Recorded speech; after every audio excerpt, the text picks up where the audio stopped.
I'm going with what he said. And it says at times and laws too. Now that Sharia law became punitive, very punitive.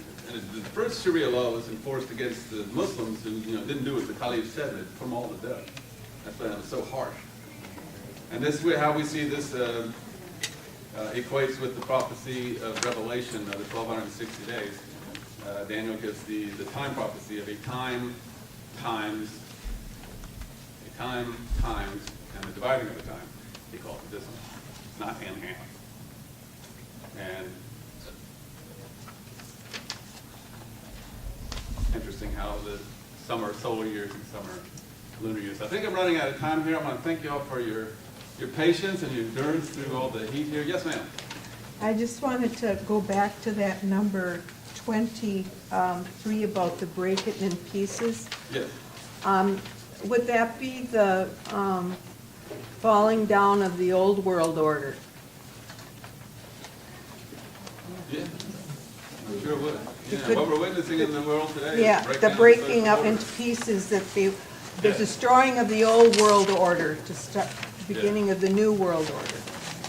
Tear down this house. Yes, ma'am. There are a couple of books you would recommend if you wanted to delve more into these in your Yes, meetings. a lot of my research, I was aided by the assistance of Dr. Abdu'l-Baha, and he has written a number of, he's written a 4-volume series of Bible prophecy, and I'm amazed at every page how he finds another prophecy that you would think is just a regular verse in the Bible. It's actually a prophecy of Baha'u'llah.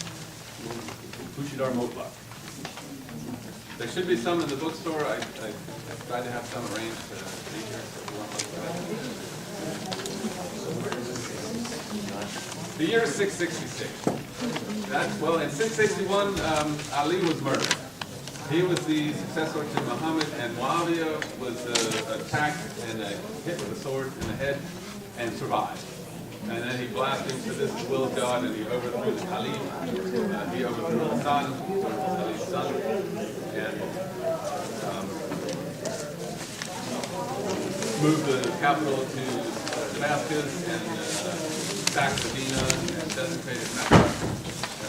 And did away with elections and said that his descendants were more vital than Muhammad's, and blasphemed all over the place. And this bit about moving to Damascus, it was all done by the year 60. So when Jesus says, count the number of the beast, because it's the number of the beast. Everyone says it's the mark of the beast. They want to confuse you. They want to say, oh no, the number is the mark, but it doesn't say that.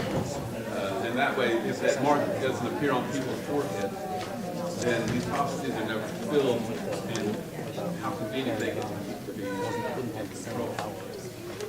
But in the year 60, Jesus is saying, count the number of the beast, and we count our year. That's a clear time prophecy. So 666, yes ma'am, we're done. Okay.